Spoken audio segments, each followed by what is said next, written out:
समाधान। नमोस्तु गुरुदेव। किसी व्यक्ति के द्वारा धार्मिक कार्यों में निरंतर विघ्न आ रहा हो, धार्मिक लोगों से ईर्ष्या कर रहा हो, धार्मिक पदों को नहीं छोड़ रहा हो, तो ऐसे व्यक्तियों के लिए आपका क्या निर्देश है? पहली बात तो कोई व्यक्ति हमें विघ्न डाल रहा है तो उसकी तरफ न देख के वो क्यों डाल रहा है, हमें स्वयं सोचना चाहिए कि वो क्यों डाल रहा है, क्योंकि हमने भी पहले विघ्न डाला था। यदि वो हमें परेशान कर रहा है तो उसकी तरफ वो नहीं सोच करके स्वयं सोचो कि वो मुझे परेशान क्यों कर रहा है। जैन दर्शन निमित्त की तरफ दृष्टि नहीं ले जाता, उपादान की तरफ दृष्टि होना चाहिए। रही बात किसी कार्य में पद पर बैठकर और कार्य नहीं करना, उसका फल वो भोगेगा। उसका फल क्या भोगेगा? संपत्ति उसकी होगी, कोई उस पर कब्जा कर लेगा। कई लोग अपने पदों पर कब्जा कर लेते हैं, फिर छोड़ते नहीं, अब तो हमारे हाथ में आ गया। उसका दुष्परिणाम ये होगा, कल के दिन उसके जो संपत्ति होगी, जायदाद होगी, उस तुम्हारी संपत्ति है, वैलिड है, लेकिन कब्जा दूसरा कर लेगा और कहे करो क्या करते, हम खाली नहीं करते, तो वो भोगेगा। यहाँ तो कोई सिद्धांत ऐसा है कि जिसके ऐसे है कि उनकी जैसा करोगे वैसा भरोगे। अपन को ये सोचना है कि आखिर ये ऐसा क्यों कर रहा है, कहीं इसमें मेरा खुद का कर्म तो उससे नहीं करा रहा है, मेरा अशुभ कर्म ही कहीं उसको इस प्रकार की प्रेरणा तो नहीं दे रहा है। हमारे ही अशुभ कर्म के कारण से वह व्यक्ति ऐसा कर रहा है और मेरे ही कर्म का उदय है। यदि ऐसा चिंतन करेंगे तो शायद हमेशा हमारी निमित्त बुद्धि होती है, इसने ऐसा किया, इसने ऐसा किया, इसने ऐसा किया। कुछ उपादान की तरफ भी तो देखो, तुमने भी तो कुछ किया है, आज नहीं किया हुआ कल किया होगा। इस प्रकार का चिंतन। नमोस्तु गुरुदेव। जब विधान करते या करवाते हैं तो उसके मानने पर महिलाओं का अर्घ्य चढ़ाना उचित है या नहीं? क्योंकि महिला साड़ी की जगह अन्य वस्त्र पहनकर अर्घ्य चढ़ाती हैं। कृपया समाधान करें। देखो, जहाँ तक महिला के चढ़ाने की बात है तो मैं निषेध नहीं करूँगा। ये बात जरूर है कि पुरुष तो धोती दुपट्टा पहनते हैं तो पता चलता है 16 के हैं। अब इनका तो यही पता नहीं चलता कि साड़ी 16 की। अब कायदा से यदि 16 के वस्त्र पहने हैं, शुद्धि के वस्त्र पहने हैं, देखो वो कपड़े तो बिल्कुल ही विधान में मंदिर में लाने लायक नहीं है। जो कपड़े सीधे कोरे कपड़ों को लोग शुद्ध मानते हैं, बहुत आए कोरे कपड़े शुद्ध मानते हैं, बोले कोरा शब्द नहीं होता शुद्ध। कैसा भी कपड़ा हो उसको धोए बिना पूजा के लिए पहना ही नहीं जा सकता,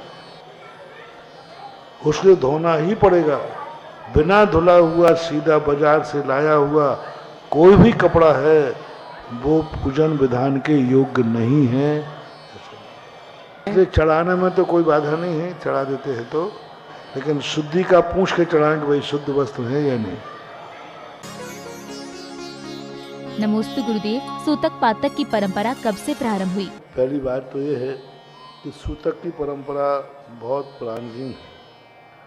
पूज्यवर यतिवृषभ आचार्य ने 2000 वर्ष पहले सूतक शब्द का प्रयोग किया है, निंदा के रूप में किया। सूतक के समय अनुष्ठान धार्मिक क्रियाएं करना उन्होंने निषेध किया। अब सूतक की जो विधि है, डिटेल है, ये इसलिए विस्तार उन्होंने नहीं किया कि पहले संक्षेप में कहा जाता था और ये लोक व्यवहार में सब लोग मानते थे, इसलिए डिटेल करने की जरूरत नहीं थी, सूतक कह दिया। दूसरी बात, अलग अलग क्षेत्रों में सूतक की व्यवस्थाएं अलग अलग करते हैं, पर उन्होंने सूतक शब्द का प्रयोग किया है और सूतक मानना चाहिए। युद्ध आदि जब होते थे उस समय के युद्ध में ये तो नहीं लिखा कि सूतक में जाने के बाद वो व्यक्ति मंदिर गया। युद्ध में किसी की हत्या करने के बाद वो मंदिर गया, उसने अभिषेक किया, ऐसा तो कहीं नहीं लिखा। दूसरी बात। तीसरी बात, राजा को, सैनिक को, डॉक्टर को कभी सुआ सूतक नहीं लगता है, क्योंकि ये प्रजा ही इनका वो होते हैं। राजा मजिस्ट्रेट, सैनिक और डॉक्टर, वैद्य, इनको छुआ सूतक स्नान मात्र का छुआ सूतक है। वैद्य है, डॉक्टर है, यदि वो कुछ के ऑपरेशन करते करते मर गया, पर स्नान करेगा इतने में सूतक है उसका। राजा को कोई सूतक नहीं होता, क्योंकि राजा सारी प्रजा का मालिक होता है, पर सामान्य जन जो होते हैं उनको सूतक की परंपरा है। विस्तार से जो सूतक मिला है ये बहुत बाद में विस्तार किया गया, जब लोगों ने कुतर्क करना शुरू कर दिए। पहले लोग सब मानते थे सूतक, इसलिए कोई विकल्प नहीं था। बाद में धीरे धीरे लोगों ने मानना शुरू किया, तो फिर नियम बनाना पड़ा कि इस प्रकार का सूतक मानना चाहिए। नमोस्तु गुरुदेव। गुरुदेव आचार्य श्री विद्यासागर जी का 50वां आचार्य पदारोहण दिवस आने वाला है, लेकिन अभी तक ऐसा सुनने में नहीं आया है कि इसको लेकर कोई कमेटी आदि बनी हो। इसे किस रूप में मनाएं? जिस कार्यों को यदि बैलेट बड़े लोग नहीं उठा रहे हैं, तो कुछ कार्य ऐसे हैं जिनको मना किया नहीं जा सकता और उस पर जोर दिया नहीं जा सकता, और तुम लोग प्रश्न पूछ करके बाध्य करते हो,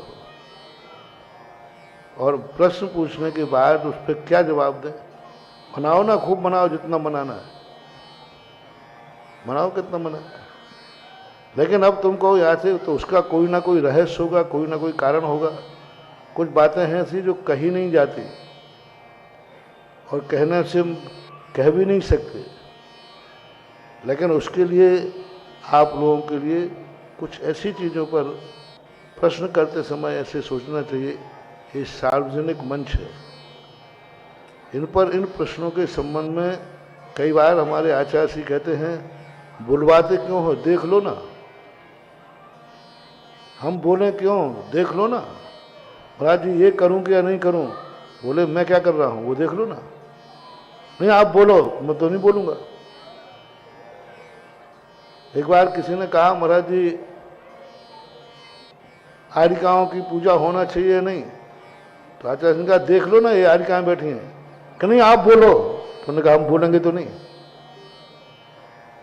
बहुत सारी बातें बड़ों को देख करके ही समझ जाना चाहिए, उनसे बुलवाना नहीं चाहिए।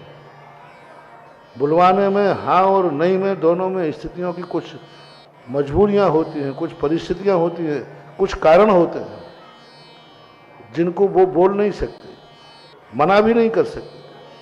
देख लो, प्रैक्टिकल देख लो, जो हो रहा है उसी से अंदाज लगाओ। किसी कार्य में कोई उदासीनता बरती जा रही है, कोई ना कोई कारण होगा, तभी तो उदासीनता बढ़ती जा रही है। कोई ना कोई मार का लोप होगा, कोई ना कोई किसी प्रकार की कोई साइड इफेक्ट होगा, कोई ना कुछ होगा, और या फिर कहा जा रहा है तो उत्साह किया जा रहा है तो उसमें कोई ना कोई कारण होगा। अब उसको बुलवाना ही ये ठीक नहीं होता। करना चाहिए, आप लोग जो करते हैं करें। अब तो उसमें सबको कहो ऐसा क्यों नहीं हुआ, ऐसा क्यों नहीं हुआ, ऐसा क्यों नहीं हुआ, इसका भी कोई कारण होगा। अब वो कारण मैं नहीं बता सकता। नमोस्तु गुरुदेव। वास्तु के अनुसार घर का मुख किस ओर होना चाहिए? सूर्य की मात ठंडी और गर्माहट से ही वस्तु का निरीक्षण नहीं किया जाता। ठंडे प्रदेश रहते हैं, वहाँ ठंडी 24 घंटे रहती है। वहाँ ठंडे से गर्म रहना है, गर्म से ठंडे रहना, इससे वास्तु का कोई संबंध नहीं है। ठंडे और गर्म का तो मात तो इसके लिए है जिनको थोड़ा ठंड लगती है या ज़्यादा स्थिति। बाकी इसका सूर्य का जो ठंडे और गर्म के कारण वास्तु नहीं है। वास्तु का सिद्धांत अलग है, एनर्जी से है। एनर्जी से है कि हमारे लिए एनर्जी किस दिशा से मिलती है, कौन सी दिशा एनर्जी से बहती है। तरंगें बहती हैं, वो तरंगें किस तरफ से बहती हैं। जैसे सामने से तरंग आती है तो वह तरंग हमारे लिए ज़्यादा लाभकारी है। पीठ पीछे तरंग आएगी तो हमारी पीठ पीछे से तरंग टकरा के लौट जाएगी। इसलिए पूर्व और उत्तर दिशा जो है तरंगायत होती है। जो वेव्स आती हैं प्रकृति की, वो सब पूर्व और उत्तर की तरफ से दक्षिण की तरफ जाती है। बहती उत्तर से हैं, जाती दक्षिण को है। पूरब से बहती हैं, जाती पश्चिम को है। आपने ये भी देखा होगा, जो गर्मी सर्दी तो देख ली, पश्चिमी हवा चलने से बरसात गायब हो जाती है और पूर्वी हवा चलने से बरसात आ जाती है। पुरवैया भजन में गाते हैं पुरवैया, और पुरवैया बरसात को लाती है। तो ये बहुत बड़ी सिद्धांत है, गर्मी और सर्दी से ही मात मतलब नहीं। नमोस्तु गुरुदेव। जीव में अध्यात्म, विशुद्धि और संयम स्थान कैसे घटित करेंगे? उन कसायों को जैसे व्यक्ति मंद करता है तैसे विशुद्धि अपने आप बढ़ती है। कसाय की तीव्रता में संक्लेश बढ़ता है, और जैसे हमारी विशुद्धि कसाएं कम होंगी तैसे हमारी विशुद्धि बढ़ गई। जैसे किसी ने हमें गाली दी, नहीं मुझे क्रोध नहीं करना है, दे दी गाली, क्या हुआ, अब लो साहब विशुद्धि बढ़ गई। संयम लब्धि स्थान जो होता है कसाय के अभाव में होता है। विशुद्धि बढ़ती है कसाय की मंदता में, और संयम लब्धि स्थान बढ़ता है कसाय के अभाव में। ऐसा पूज्यवर नेमीचंद महाराज के गोमट सार की टीका में केशव वर्णी ने लिया है। तो उन्होंने कहा कि कसाय का जैसे जैसे हवा होता है संयम वैसे वैसे बढ़ता है। तो अप्रत्याख्यान के अभाव में देश संयम, प्रत्याख्यान के अभाव में सकल संयम, संजनन के अभाव में यथाख्यात चारित्र, तो ये कसाय के अभाव में बढ़ते हैं। जैसे संयम लब्धि स्थान और विशुद्धि स्थान, ये सब हमारे आत्मा की स्वाभाविक प्रवृत्तियां हैं। कसाय को मंद करना भी हमारा स्वभाव है, और कसाय को समाप्त करना भी हमारा स्वभाव है। ऐसे घटा लेना चाहिए। नमोस्तु गुरुदेव। लोगों के चेहरों की मुस्कान क्यों कम होती जा रही है? ये जाने का मूल कारण है महत्वाकांक्षा, मूल कारण है विज्ञान।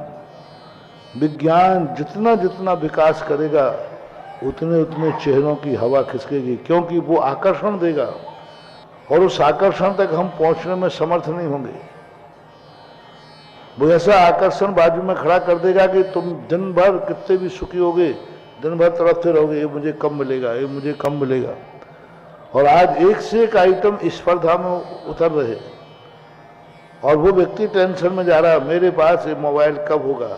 मोबाइल है, लेकिन जैसे उससे दूसरे का मोबाइल देखा, अब उसके चेहरे की मुस्कान, इस दिवाली पर मुझे ये मिलना चाहिए, घर में हंगामा करेगा, स्वयं करेगा। तो महत्वाकांक्षा आवश्यकता आविष्कार की जननी है, तब तक चेहरे की मुस्कुराहट कम नहीं होगी। और आविष्कार आवश्यकता की जननी बन जाए तो चेहरे की हवा उड़े बिना रह नहीं सकती। आज आविष्कार बन गए आवश्यकता की जननी। आवश्यकता नहीं है, मोबाइल से काम चल रहा है, वो 2000 वाला भी है, लेकिन अब 25,000 वाला चाहिए, 50,000 वाला चाहिए, लाख वाला चाहिए। क्यों साहब? बस स्टैंडर्ड मेंटेन है। तो जो विज्ञान कर रहा है वो तुम्हारे लिए आकर्षित कर रहा है, व्यसनी बना रहा है। तुम बस एक बार इसकी आदत कर लो। तो ये सब चीज़ों पर हमें बहुत दीर्घता से विचार करना पड़ेगा। हमारी महत्वाकांक्षाएं हम उतने ही पैर फैलाएं जितनी हमारी चादर है। कभी भी चेहरे की हवा नहीं उजड़ेगी। हम पड़ोसी की थाली देखकर भोजन न करें, अपने पेट की जठराग्नि देकर भोजन करें, चेहरे पर सदा मुस्कुराहट रहेगी। हम अपने पेट की जठराग्नि देखें कि हम कितना खा सकते हैं। हम अपने जेब की हैसियत देखेंगे, मेरे जेब में कितना पैसा है। हम अपने डिब्बे की पूरी गिने कि हमारे पास कितना है। हम घर के आटे के डिब्बे को देखेंगे, मेरे पास आटा कितना है। हम देखें कि हमारा व्यापार कितना है। हम देखें कि हमारी दुकान कितनी है। हम डायरेक्ट उसकी थाली देखते हैं, अच्छा ये थाली ऐसी है, अब मेरे कब मिलेगी। थाली देखने के पहले उसका पूरा देखो। थाली देखी तुमने, थाली के पीछे उसका व्यापार देखा, थाली के पीछे इनकम देखी, इनकम के पीछे उसका पुण्य देखा, पुण्य के पीछे उसके अंगला भाव देखा कि इसने कितना पुण्य किया है कि आज इसके पास पैसा है। पैसा है तो हवेली है, हवेली है तो मनमाने ढंग से दे। अपन माँ दे देख रहा है, इसके पास हवेली है, थाली, इसके पीछे देखो, अंगले भाव तक चले जाओ, अंगले भाव तक चले जाओ। एक कलेक्टर बनते हुए देखकर दोस्त, दूसरा दोस्त ईर्ष्या करता है। आज ईर्ष्या मत करो, वो पढ़ाई का ध्यान रखो। वो पढ़ता था और तुम उसे कहते थे किताब का कीड़ा। किताब का कीड़ा कहकर उसकी हंसी उड़ाते थे। 90% पढ़ने वाले बच्चों के जो नहीं पढ़ने वाले दोस्त हैं उनकी मजाक उड़ाते हैं, बहुत बुरी मजाक उड़ाते हैं। लेकिन जब वो कलेक्टर बन के आता है, और ये अभी क्लर्क की भी ड्यूटी में नहीं लग पाए, उस समय इस सारी चीज़ों को थोड़ा व्यापक दृष्टि, महत्वाकांक्षा और स्पर्धा, ये दो चीज़ों के कारण आज चुकी है। आज व्यक्ति इतना ज़्यादा पुण्य का उदय है, आज लोगों के पास इतना पैसा है, सब कुछ है, बस दो चीज़ें, एक तो महत्वाकांक्षा और एक स्पर्धा। पड़ोसी की थाली को देखना, पड़ोसी की थाली देखना बंद कर दे, 50% आनंद ही आनंद है। और 50% जो है महत्वाकांक्षाएं, इतनी महत्वाकांक्षाएं करें जो कि जीवन में पूरी कर सके, तो फिर तो आनंद ही आनंद है। और नमोस्तु गुरुदेव। प्रतिकूल परिस्थिति में अनुकूलता कैसे लाएं एवं पंचम काल में सुख की कुंजी क्या है? सबसे बड़ी चीज है, अनुकूलता लाने की कोई कुंजी नहीं है। प्रतिकूलता क्यों आई है इस पर विचार कर लो। प्रतिकूलता क्यों आई है इस पर विचार करो। विपाक विषय पहले धर्म ध्यान हो, अपाय विषय बाद में आता है। विपाक विषय पहले आता है, अपाय विषय नहीं आता। अपाय बाद में, पहले विपाक आया क्यों, क्या गलती हुई, क्या कमी हुई, किस कारण से आई विपदा, व्यक्ति मेरा क्यों हुआ, ये व्यक्ति प्रतिकूल मेरे क्यों गया, मेरा व्यक्ति और मेरे आज प्रतिकूल जा रहा है, क्यों, क्या कारण है। उस प्रतिकूलता पर विचार करो, क्यों आई, और फिर उस प्रतिकूलता जिस कारण से आई है उस कारण पर विचार कर लें तो आदि तो प्रतिकूलता वैसे ही खत्म हो जाएगी। फिर अनुकूलता का विचार करो कि अनुकूलता यदि ये नहीं करते तो हमारी अनुकूलता बनी रहती। अनुकूलता के लिए कोई प्रयास नहीं करना। प्रतिकूलता क्यों आई है उस कारण से दूर हो जाओ, प्रतिकूलताएं अपने आप खत्म हो जाएंगी। और प्रतिकूलता खत्म हो जाएगी, उसी का नाम अनुकूलता है। वो तो स्वयं छोड़ो क्यों आया, वो सबको मालूम रहता है गलती किसने की, किस ढंग से आई है, सब जानते हैं, सबको मालूम है कि ये प्रतिकूलता मुझे क्यों आ रही है। थोड़ा सा अपने आप के उपादान को गलती देना शुरू करें। हम हर चीज़ निमित्त पर थोपते हैं, इसने ऐसा किया, ये ऐसा है, अरे तुम कैसे हो ये भी तो विचार करो, ऐसा विचार। सुधा समाधान